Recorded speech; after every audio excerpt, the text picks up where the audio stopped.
Hi, quick video about John Baudrillard. So John Baudrillard was born in 1929, 1 year earlier than Bourdieu, so I'll also post the Bourdieu video. So they were contemporaries, and he was raised in 2007. He was raised by government workers, so his parents were kind of like regular middle class people. And he taught high school for a while in Germany before he went to graduate school and became a social professor. And so part of what drove him to stop being a high school teacher and go back to get a university, kind of a graduate degree, is the French Algeria War. And so this prompted him to become an anti-war activist.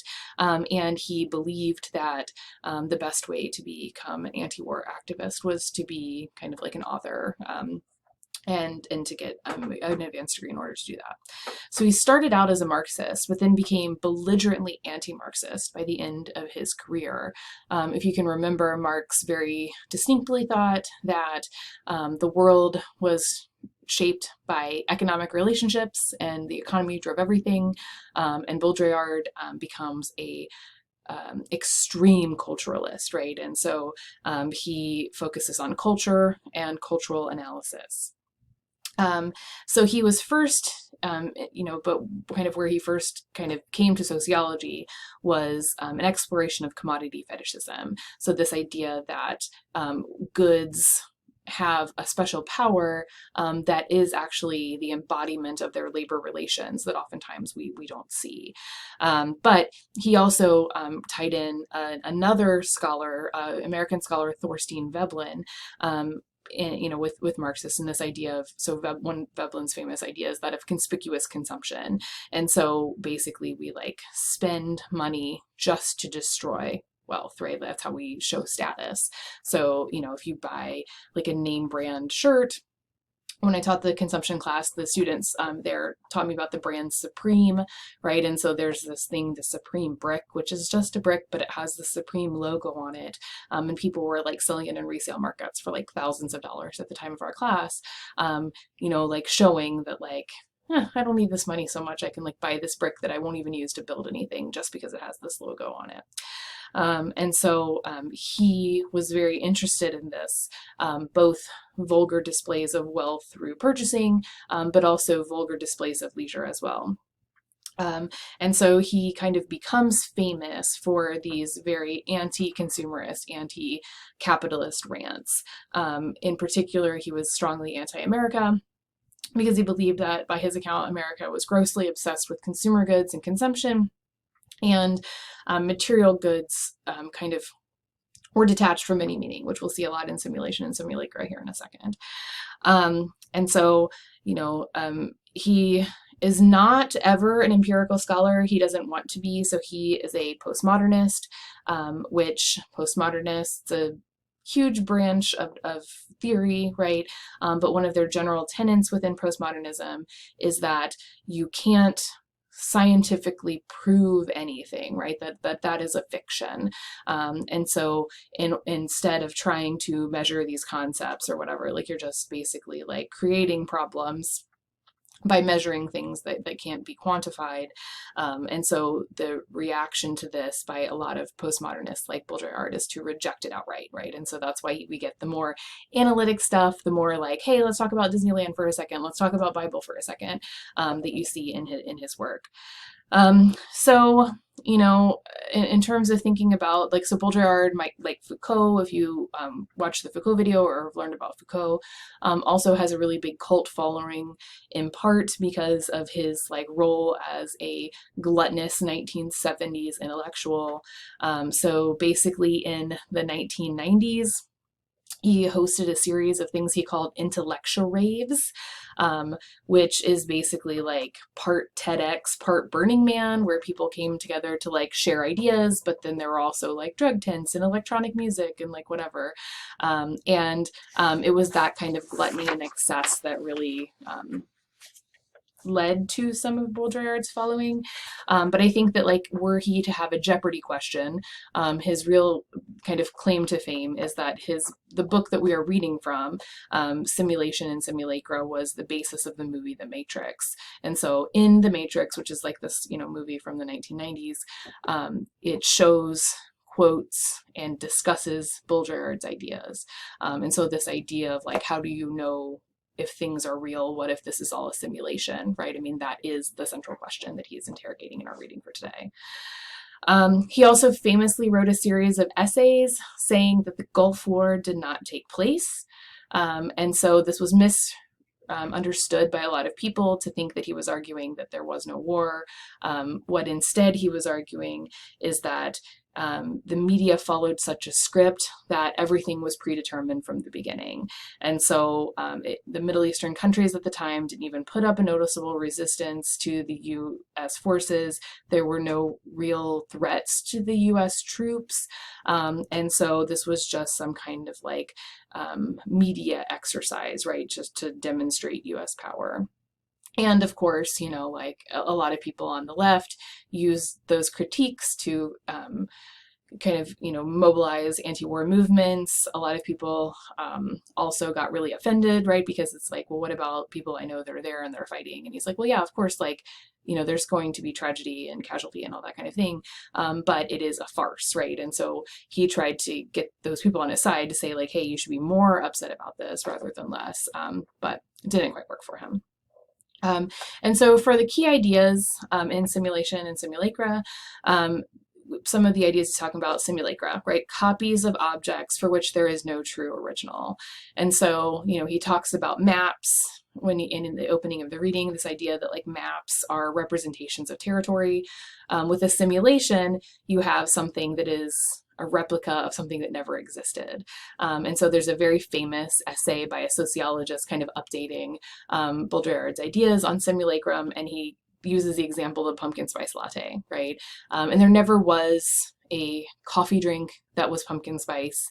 In fact, there is not even pumpkin in the pumpkin spice latte. It's just a series of flavorings that we associate with Thanksgiving and, kind of pumpkin. And so this idea of this pumpkin spice latte, and especially now that it's just syrup, right? Like it is a fiction. It's a representation of something that never was, right? Like this representation of this like wholesome fall pumpkin drink that like no one ever drank, right? And so we went straight from what could have been the original to like a simulation of the original, but where there was no original, if that makes sense. He also talked about hyperreality, and so that's a reality that gets reproduced. And so like a lot of modern Baudrillard scholars obviously look to reality television to talk about hyperreality, right? This idea that, people go into these tapings of these shows knowing what kind of tropes existed, knowing what kinds of, how different kinds of resolutions happen, in terms of in terms of conflict resolutions and whatever.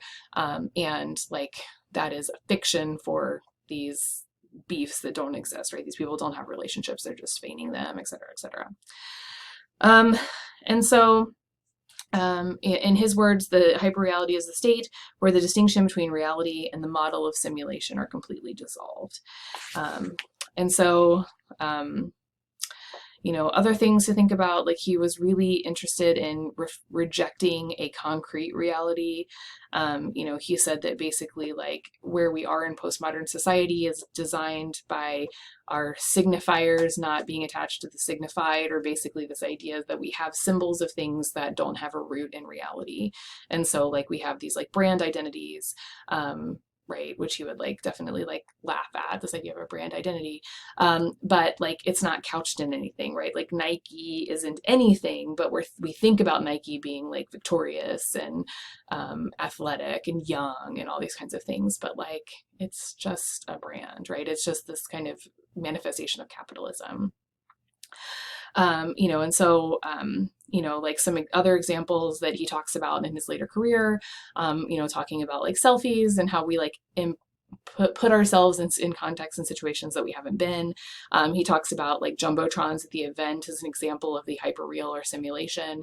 So like people will go to like a Seahawks game and be watching the jumbotron rather than being watching the like game that's happening, right? So it's like you have the opportunity to have the real, to engage with the real, but instead you engage with the hyperreal instead. So, he's on, just get to the reading, and again, I'm kind of flying through this because I'm trying to make these videos shorter. He's saying that simulation is a map not representing a territory anymore. Instead, it is the generation by models of a real world without origin or reality, a hyperreal. He says on page 745. It no longer has to be rational, since it is no longer measured against some ideal of negative instance. It is nothing more than operational. In fact, since it is no longer enveloped by the imaginary, it is no longer real at all. It is hyperreal. And so we are now in this, what he calls age of simulation, where and again, I'm going back to his words, it is no longer a question, this is on 746 column 1, it is no longer a question of imitation, nor of reproduction, nor even of parody. It is rather a question of substituting signs of the real itself. That is, the operation to deter every real process by its operational, double, metastable, programmatic, perfect, descriptive machine, which provides the signs of the real and short circuits all its vicissitudes. Never again will the real have to be produced, right? And so it's dangerous not only because it isn't real, but because it replaces the real, right? We don't have to have like real competition because we have Nike apparel. We don't have to have real athleticism because we can put on our Nike apparel instead. And so he talks about like, kind of all of these ways where, you can, like, he talks about playing sick. He talks about engaging in like a mock stick up, right? Or a mock heist. And like, how can you know that there is, right? I mean, like he's using these kinds of things to test the reality. He falls back on a truly symbolic interactionist perspective that like we can't know that the things are not real or do not exist until we see the reaction, right? And so if somebody is playing sick, then like, I guess there is a real illness that can be tested against, but like oftentimes you can get away with that anyways, right? And so, that's different than from like the simulation of a robbery. Like if you were trying to simulate a robbery, you can't like say like, oh, I was just faking it. Like I wasn't actually trying to like rob this bank. Like I was just saying it. That doesn't track, right? That like because of the reaction. And so those kinds of things make it so that, reality should be questionable to us, right? The same thing that like he uses the example of like imagery and symbolery, kind of false idol worship in religion. Part of the reason why it's such a big deal is because like it may highlight that there is no real there, right? That like the thing that we are worshiping isn't representative of something else, right? Or it loses its ability to connect to the thing that once was, which becomes a problem. I think I accidentally signed in on the trial of my screencast, and so I'm going to pause this and restart because I think my video is almost up.